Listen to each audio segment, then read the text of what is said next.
we have Lilith, who is a life code 3, and Lilith is owed money by her ex-partner.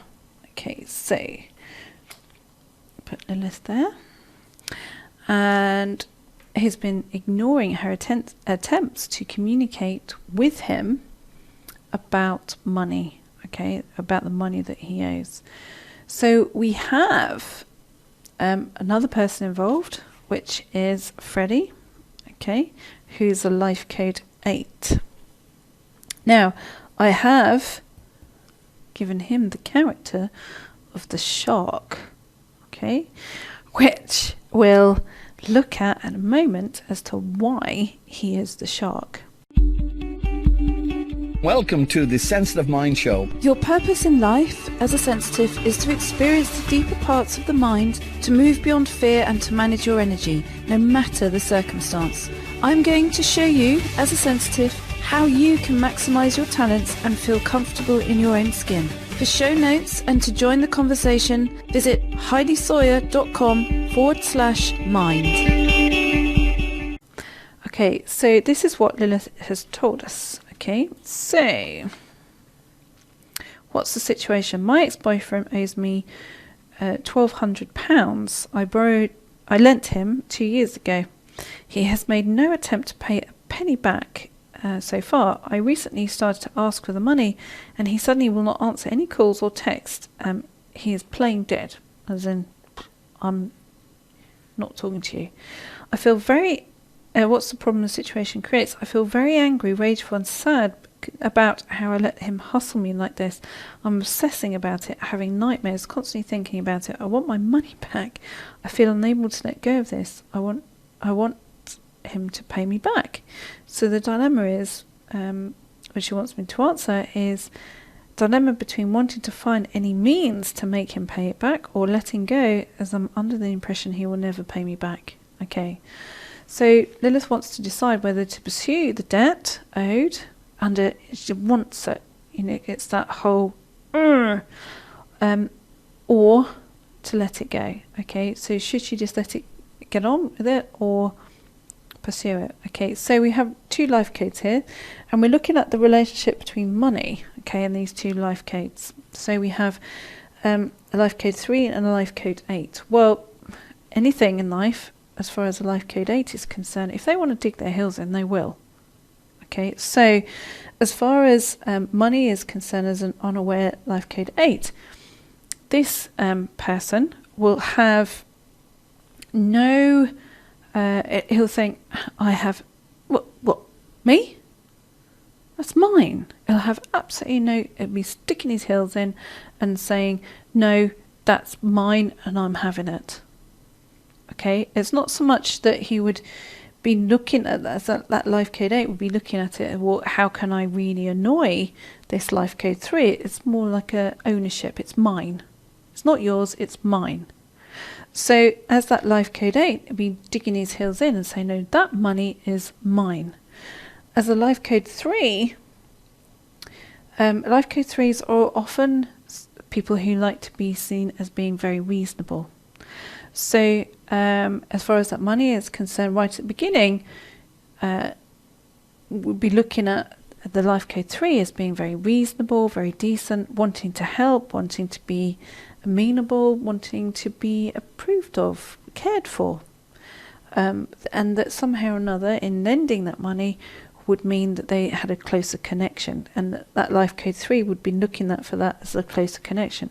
As a life code 8, that person wouldn't even vaguely have been interested in that as far as that's concerned. They would just be, it would just be a,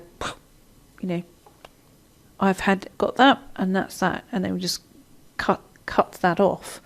So for that life code 3, it's life code 3 saying, well, this isn't fair. This is not fair.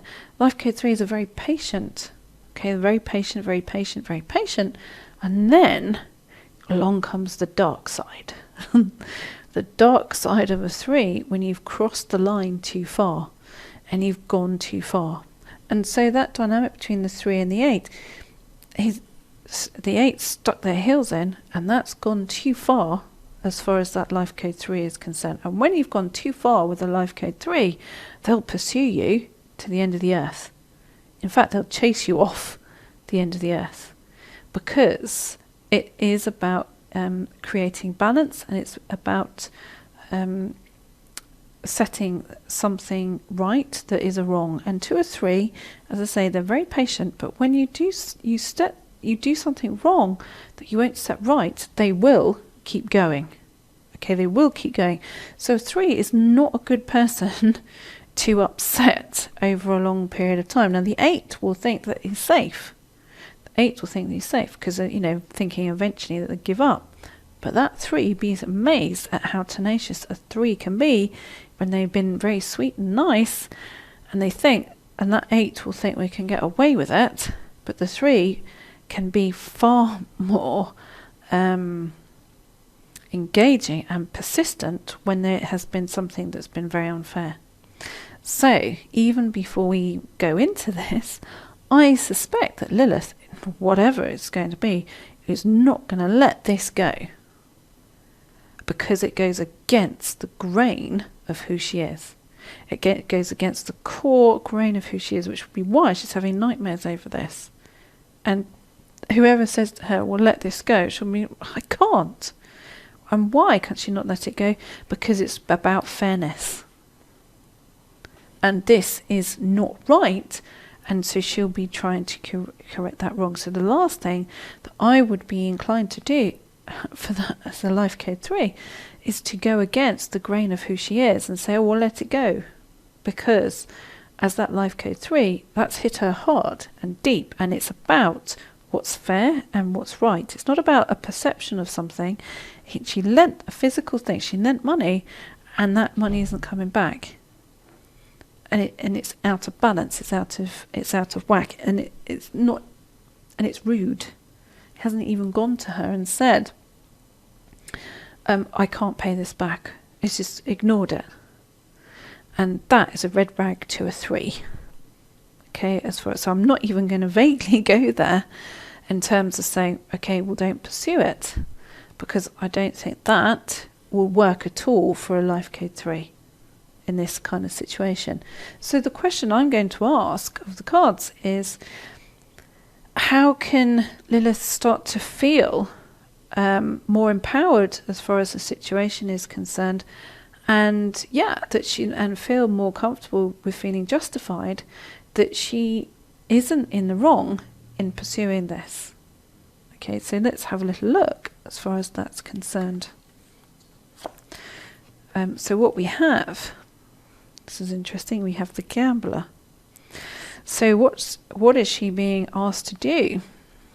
What is the life lesson? This is for Lilith to step out of being polite and amenable and nice and all of this, and it's actually about finding this kind of fiery side to her character that she's kept hidden over a long period of time. Maybe it is that she's felt that it's about doing as she's told, being about courage to do as she's told and all of that, because one of the main things that she's saying here is, I feel about being hustled. Yes, I feel very angry, rageful and sad about how I let him hustle me like this. Okay, so she feels, so what she's actually doing is now engaging a true set of core emotions that perhaps earlier in her life she has not been allowed to feel or engage. And so what the soul lesson for her is that she's taking a gamble in finding this really powerful whirlwind that you don't want to cross as part of her own, of the core of who she is. Now, why is she chosen to engage this with an 8? Well, because 8s can be really rigid. It's also, if we're looking at it in terms of a drama, the 8 is the persecutor vibration of a drama, but we haven't got it as a drama. It's not set out as a drama, because if it was a drama, then it would be likely that he would have been a life code 2, because it would be set out as a higher purpose drama, or Lilith would have been a life code 7, Okay, he would have more power as far as that's concerned. But at the moment, he doesn't hold the power as though he thinks he does. Okay, because it's not set out as a drama. This is set out as this is about fairness and what's right.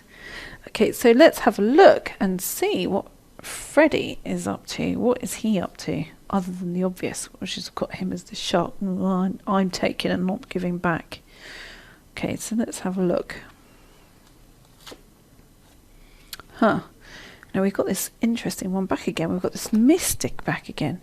So this is similar to what we've seen prior. We've seen, and these patterns keep showing often in our lives, which is, what is this? Well, this is about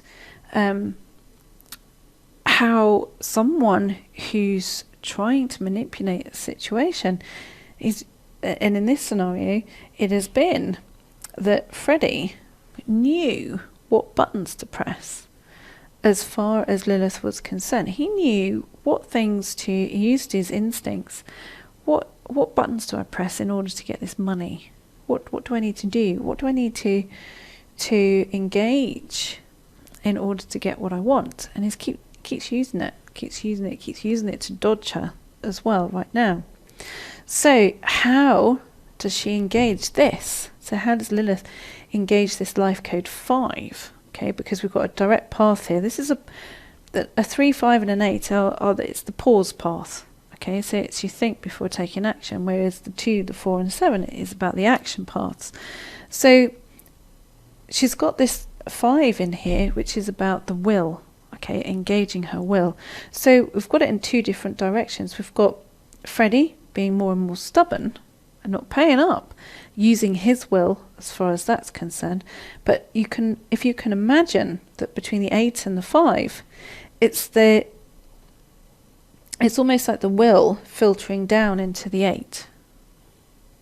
Okay, so the 5 is pulling on this will inside of him, so it's almost pulling down into his headspace.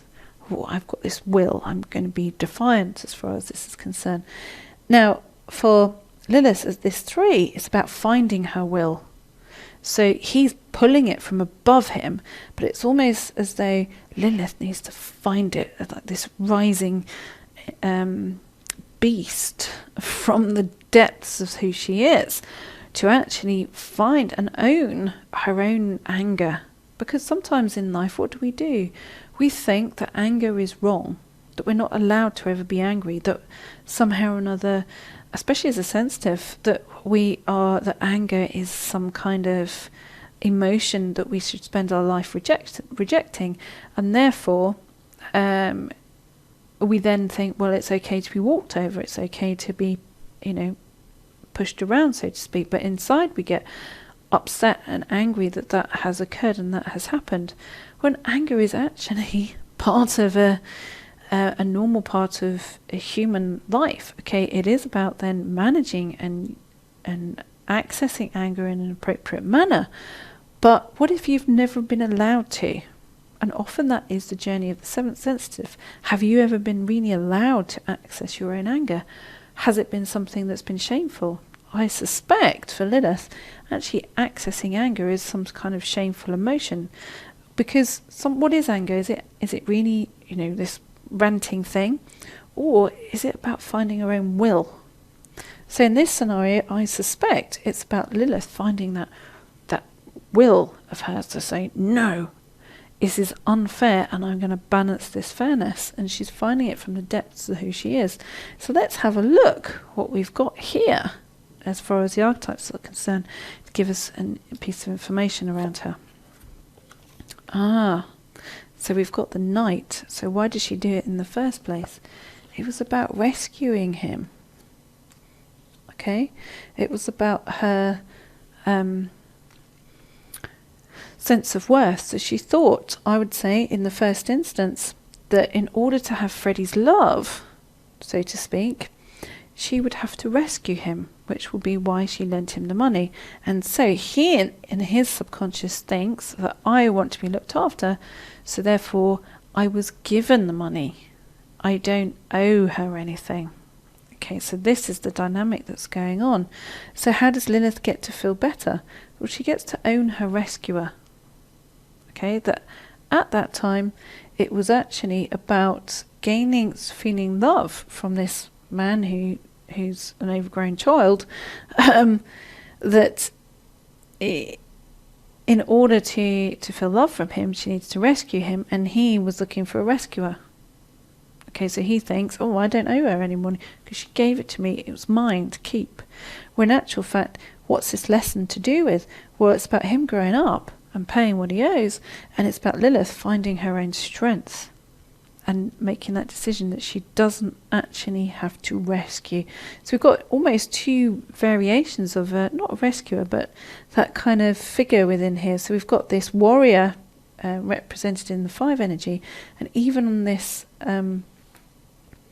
archetype we have the knight, as in not nighttime, but the knight as in knight in shining armor, so it's the same kind of thing, the warrior and the knight.